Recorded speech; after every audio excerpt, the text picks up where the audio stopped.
নবী পাক সাল্লাল্লাহু আলাইহি ওয়াসাল্লাম বলেছেন, আমি ভয় পাই না আমার উম্মত শিরক করবে, কিন্তু আমি ভয় পাই আমার উম্মত আমাকে বাজে কথা বলবে, কষ্টদায়ক কথা বলবে। সেটা প্রতীয়মান হলো সেই দিন আব্দুল্লাহ ইবনে উবাই ইবনে সালুলের নায়েবে আমির আব্দুল্লাহ ইবনে যুলখুয়াইসারা হুনাইনের যুদ্ধের সময় রাসূলুল্লাহকে লক্ষ্য করে বলেছিলেন, এতগুলো স্বর্ণ আপনার আত্মীয়কে দিয়ে দিলেন, আমরা কেউ পেলাম না।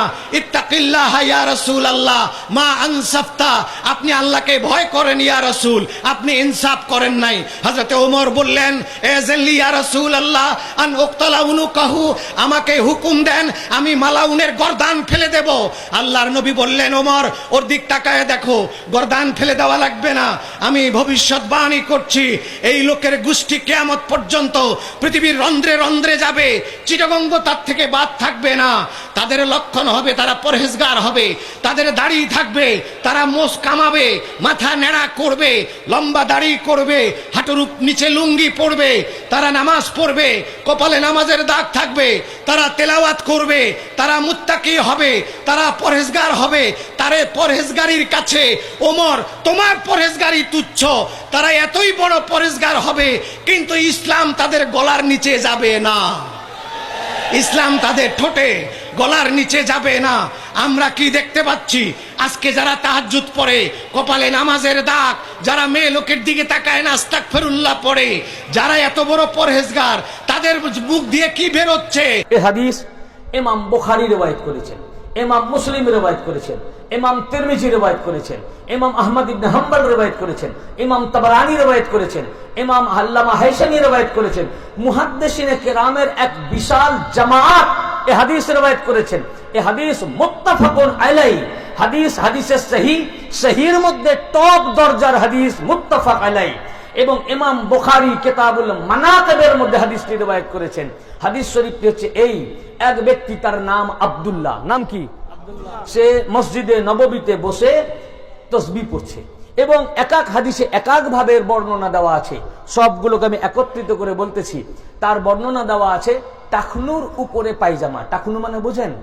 ওটা উর্দু কথা, মানে এই পায়ের যে গোড়ালি নয়, গোড়ালির উপরে যে হাড্ডিটা থাকে ওটাকে কি বলে বাংলায়? হ্যাঁ, গিরা। ওই গিরার অনেক উপরে পায়জামা, আর পাঞ্জাবি বা জামা হচ্ছে একদম বিশাল লম্বা, মানে দেখে মনে হচ্ছে ছোট ভাইয়ের পায়জামার বড় ভাইয়ের পাঞ্জাবি পরেছে। আচ্ছা, ঘন দাড়ি, হাদিস পাকে বর্ণনা আছে, তার ডেসক্রিপশন, ঘন লম্বা দাড়ি, চোখ ঢোকা ঢোকা, কপাল চওড়া, গোপ চাচা, মাথা নাড়া, কপালে নামাজের ঘাট্টা, হাতে তাসবিহ। বুঝেছেন না? মিলিয়ে দেখবেন এরকম এখনো আছে। টাকনুর অনেক উপরে পায়জামা, মানে কাপড় পরার ব্যাপারেও কত পরহেজগারি করতেছে। পরহেজগার, পরহেজগার। নামাজ, ঘট্টা কপালে নামাজের, চোখ ঢোকা ঢোকা, কপাল চওড়া, গোপ চাচা, মাথা নেড়া, হাতে তাসবিহ। সে তাসবিহ পড়ছে আর আল্লাহ রাসূল মসজিদে নববীতে গনিমতের মাল ডিস্ট্রিবিউট করছেন, মানে যুদ্ধে পাওয়া মাল।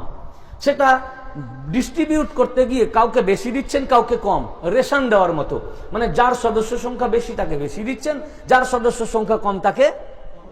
আল্লাহ রাসূল জানেন কার কত মেম্বার।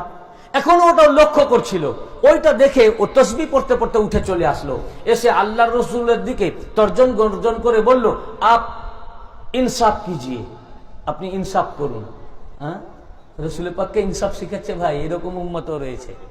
তখন আল্লাহ রসুল কিন্তু রাগেননি, উনি বললেন, ভাই আমি তো ইনসাফ শেখাতে এসেছি, তা আমি যদি ইনসাফ না করি তা আমার চেয়ে বড় ইনসাফ করনেওয়ালা কে আছে? সে তখন আরো রেগে গিয়ে বলল, আল্লাহ সে দাঁড়িয়ে আপনি আল্লাহকে ভয় করুন। হুজুর কিন্তু রাগেননি। হুজুর বললেন, দেখো আমি আল্লাহর প্রতি তো ভয় দেখাতে এসেছি, আমি যদি আল্লাহকে ভয় না করি আমার চেয়ে পৃথিবীতে আল্লাহকে ডরনেওয়ালা কে আছে? তখন আর কোনো জবাব দিতে না পারে, দেখবেন জবাব যখন আর দিতে পারে না তখন তার আরো রাগ হয়। সে তখন রেগে রসুল পাকের দিকে পিছন করে একদম খটখট করে মসজিদ থেকে বেরিয়ে যেতে লাগলো। যখন বেরিয়ে যাচ্ছে ওখানে হযরত উমর ছিলেন। কে?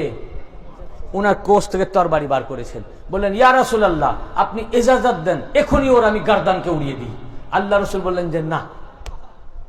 এতগুলো হাদিসের কিতাব আমি রেফারেন্স আগেই কোট করেছি এবং লফজ আমি বুখারী থেকে বলতেছি।